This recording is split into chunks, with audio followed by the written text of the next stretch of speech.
Pam Bondi pointed straight at the camera and said the words, "domestic terrorist," not to a threat, not to a criminal, but to Reverend Jasmine Crockett for questioning why Elon Musk gets protection while others get punished. 72 hours later, Bondi was under oath, facing Crockett, facing the footage she forgot she filmed. Stay. Watch what happened when the label of terrorist got dragged into the light by the woman it was meant to silence. The Fox News studio glowed with its signature red and blue lighting, casting harsh shadows across Pam Bondi's face as she leaned forward into the camera. Her blonde hair was perfectly styled, her expression a calculated mixture of concern and authority that had served her well during her years as Florida's Attorney General. What we're seeing here, Tucker, is nothing short of domestic terrorism. Bondi declared, her voice carrying the weight of prosecutorial certainty. Representative Jasmine Crockett's attacks on American businesses, and specifically on Elon Musk, represent a clear and present danger to our economic system. The chyron blazed across the bottom of the screen. Former FL Ag Democrat Rep is domestic terrorist. Tucker Carlson nodded gravely, his signature expression of perpetual bewilderment mixed with righteous indignation.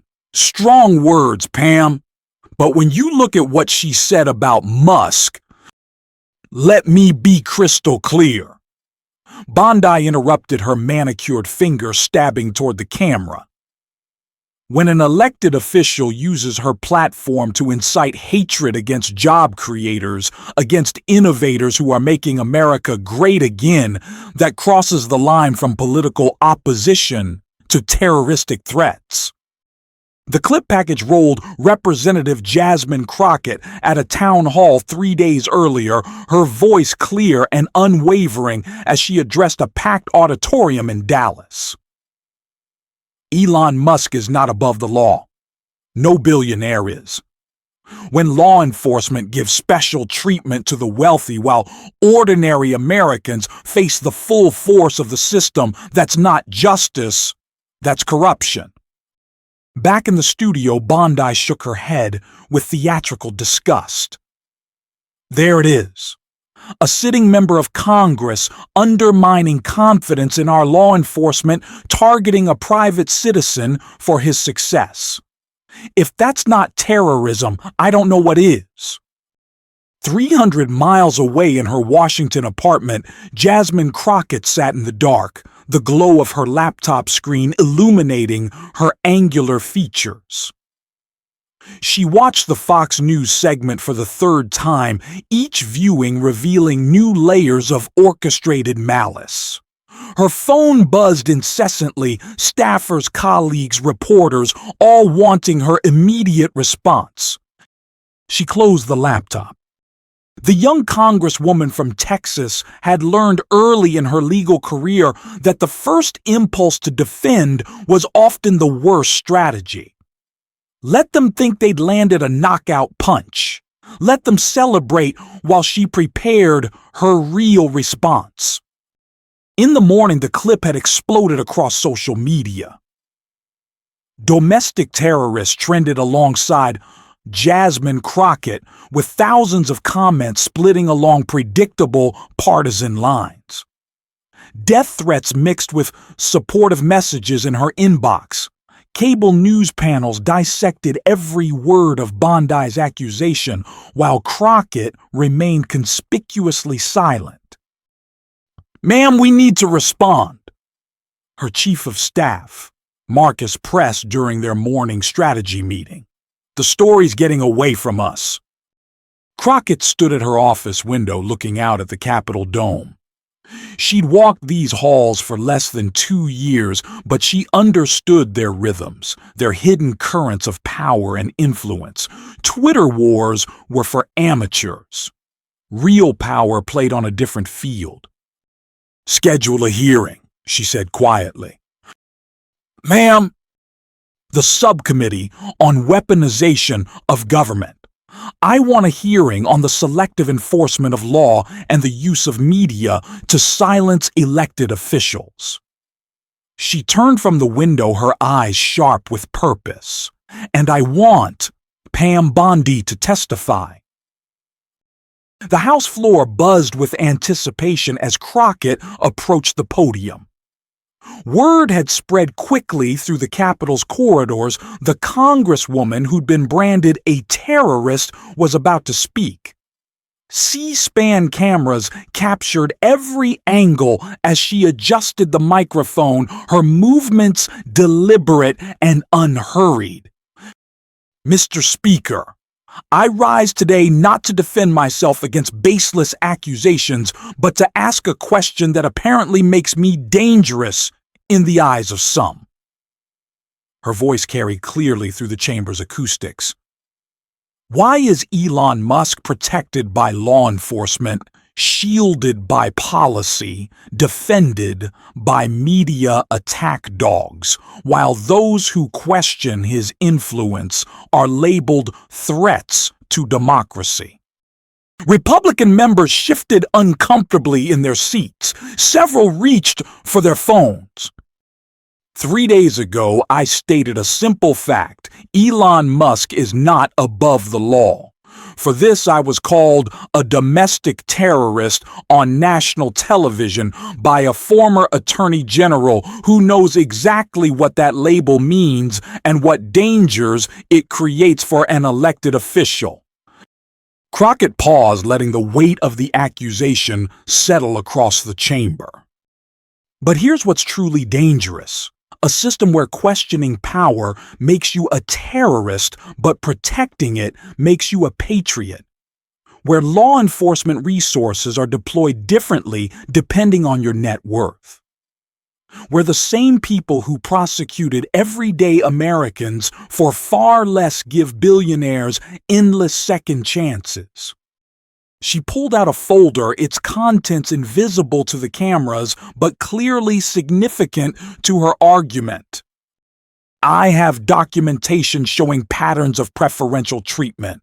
I have evidence of coordinated media campaigns designed to silence legitimate oversight, and I have questions that every American deserves answers to. The speaker banged his gavel as murmurs rippled through the chamber. Therefore, I am formally requesting that the subcommittee on weaponization of government convene hearings to examine the selective enforcement of law and the use of intimidation tactics against elected officials who perform their constitutional oversight duties. Crockett looked directly into the C-SPAN camera. If asking these questions makes me a terrorist, then perhaps we need to examine who's really terrorizing whom. The formal subpoena arrived at Pam Bondi's Miami office 48 hours later. Her assistant found it among the usual stack of legal documents, the congressional seal making it impossible to ignore. Within an hour, Bondi was on the phone with her attorney, her voice tight with barely controlled anger. "They can't be serious," she snapped. "I was giving my opinion on a news program. First Amendment, remember."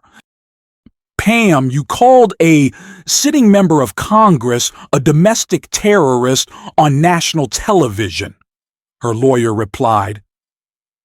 "They have every right to ask you to explain that statement under oath."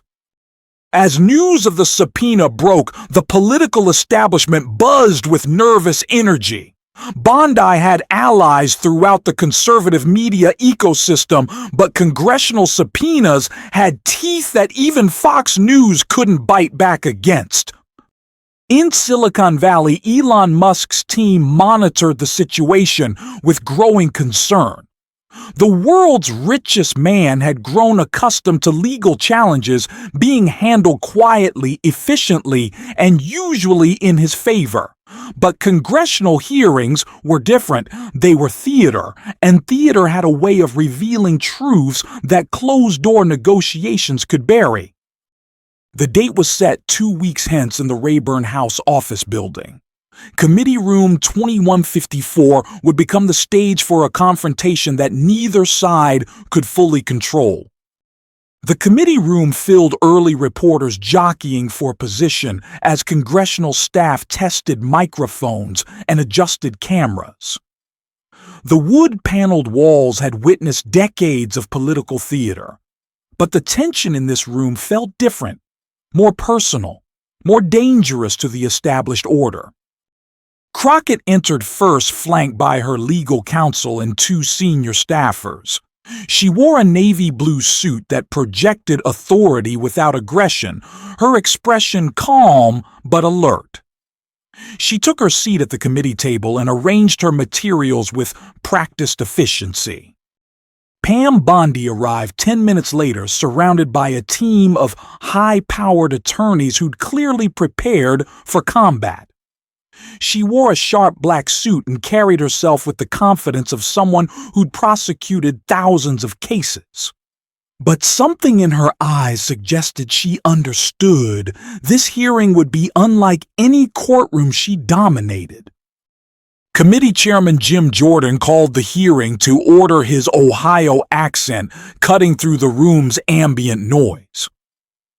We're here today to examine allegations of weaponization of government and the use of intimidation tactics against elected officials. Ms. Bondi, you've been called to testify about statements you made on Fox News regarding Representative Crockett. Bondi leaned into her microphone. Chairman Jordan, I'm happy to be here. I stand by every word I said. When elected officials attack job creators and undermine confidence in our institutions, someone needs to call it what it is. Crockett requested recognition. Mr. Chairman, before we proceed, I'd like the committee to view the segment in question. The room's large screens flickered to life, displaying the Fox News studio in high definition. Bondi's voice filled the chamber. What we're seeing here is nothing short of domestic terrorism. As the clip played, Crockett watched Bondi's face. The former prosecutor maintained her composure, but her jaw tightened almost imperceptibly when her own words echoed back at her. When the clip ended, Crockett leaned forward.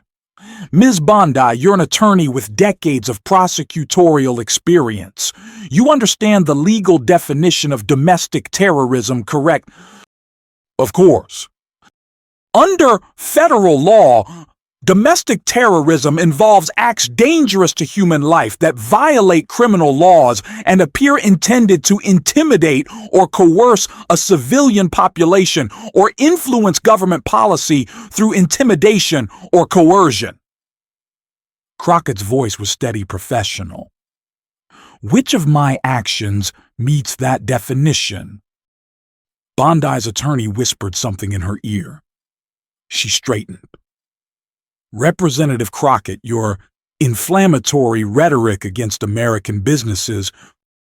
I stated that Elon Musk is not above the law.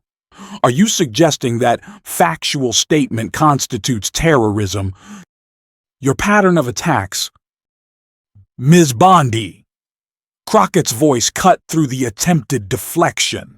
Yes or no is stating that a billionaire should be subject to the same laws as other Americans, an act of domestic terrorism. The room fell silent. Bondi's eyes darted to her legal team, then back to Crockett. I believe your intent was to incite. Yes or no, Ms. Bondi? Representative, you're oversimplifying. The question is simple. The answer should be too. Chairman Jordan intervened. The witness will answer the question. Bondi's pause stretched for what felt like minutes, but was only seconds. Not in isolation. Crockett nodded slowly as if she'd expected exactly that answer. Thank you for that clarification. Now I'd like to show the committee something else. The screens changed, displaying a simple chart titled Protected versus Punished. On the left side, under Protected, appeared photos of Elon Musk and other billionaires alongside bullet points. Multiple SEC investigations, no charges. Twitter acquisition, legal challenges. Dismissed. Labor violations, settled quietly.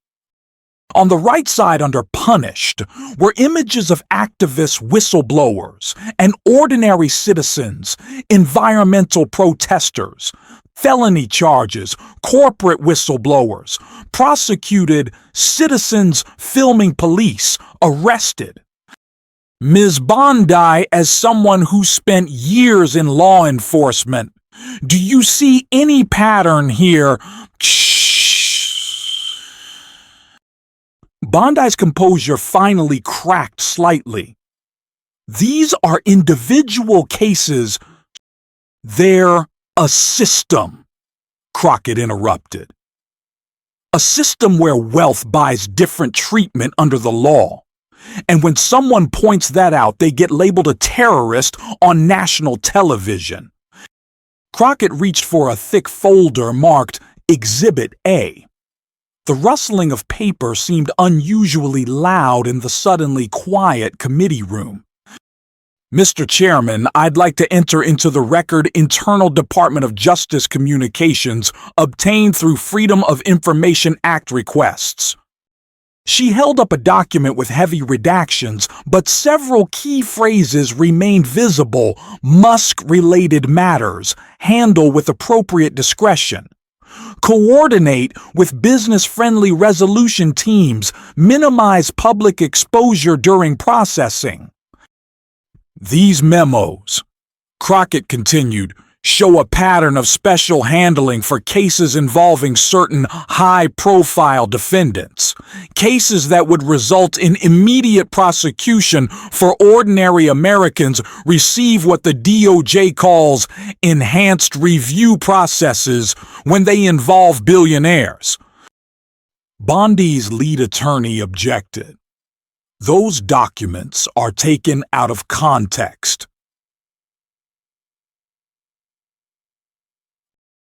Ms. Bondi, Crockett, Press. During your time as Florida Attorney General, did you ever coordinate with business lobbying groups on prosecution strategies? That's a standard part of... I'll take that as a yes. Crockett produced another document. This is an email chain between your former office and technology sector lobbyists discussing what you call narrative management strategies for politicians who target job creators with harmful rhetoric.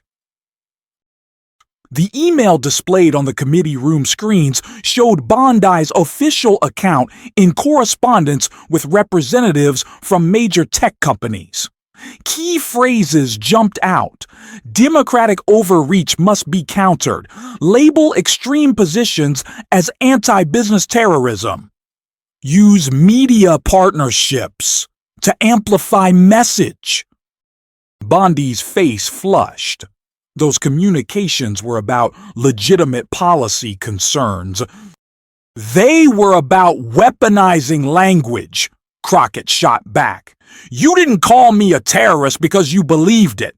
You called me a terrorist because your corporate allies told you that was the most effective way to silence me. The committee room erupted in murmurs. Chairman Jordan banged his gavel repeatedly. The irony, Crockett continued once order was restored, is that you've proven my original point better than I ever could. You've shown exactly how the system works. Wealth protects wealth, and anyone who challenges that arrangement becomes a target for destruction. She pulled out one final document. This morning I received a death threat in my congressional office. It referenced your Fox News appearance, specifically calling me a terrorist bitch who needs to be stopped. The FBI is investigating, but I want you to understand something, Ms. Bondi. Crockett's voice dropped to just above a whisper, forcing everyone in the room to lean forward. When you use the word terrorist about an elected official on national television, you're not just giving your opinion. You're giving unstable people permission to act. You're weaponizing fear against someone whose only crime was asking why billionaires get special treatment. The silence that followed was profound. Even the reporters had stopped typing. "I don't blame you for protecting your friends," Crockett said finally.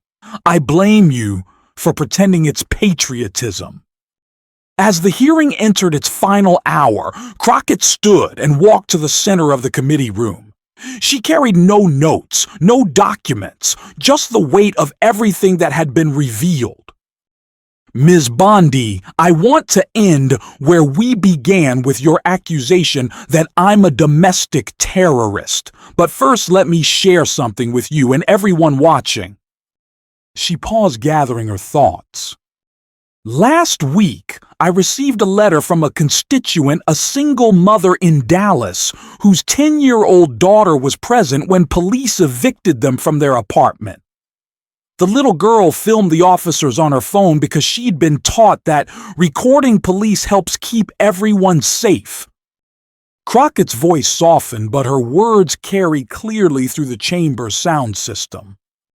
"That child was arrested, handcuffed, charged with interfering with police business for doing exactly what I did, documenting how power operates. Her mother wrote to me, 'My daughter said law is supposed to help people, but it only helped the landlord.'" She turned back to Bondi. "That 10-year-old girl understands something that seems to escape former prosecutors and billionaire apologists when law enforcement serves wealth instead of justice. When the same actions bring protection for the powerful and punishment for the powerless. We don't have a legal system, we have a protection racket." The committee room was dead silent. "So here's my final question, Ms. Bondi, and I want you to think carefully before you answer. In a system where questioning power makes you a terrorist, but serving it makes you a patriot who's really terrorizing whom—" Bondi started to speak, then stopped.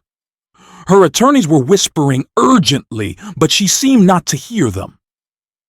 For the first time since the hearing began, she looked genuinely uncertain. I stand by my characterization of your rhetoric as dangerous to Ms. Bondi." Crockett's voice was quiet, but implacable. "A simple question deserves a simple answer. In this country, who should we fear more, the people asking questions or the people who don't want them asked?" The former prosecutor opened her mouth, then closed it. The seconds stretched into an eternity of silence. Chairman Jordan finally spoke. "The witness will answer the question." Bondi looked at her legal team, at the cameras, at the reporters scribbling frantically. When she finally spoke, her voice was barely audible. I believe in law and order." "That's not an answer," Crockett replied. "That's a slogan." She turned to face the C-SPAN cameras directly. "When law protects wealth and punishes dissent, when prosecutors become attack dogs for billionaires, when asking, 'Why is he above the law?' makes you an enemy of the state, then what we have isn't law and order. It's power wearing a badge." Crockett gathered her papers, her movements deliberate and final. "The real domestic terrorists, Ms. Bondi, are the people who have terrorized justice itself. They've taken Lady Justice's blindfold and turned it into a gag. They've replaced her scales with a price tag. She paused at the committee room door, looking back one final time. Elon Musk is not above the law. No one is.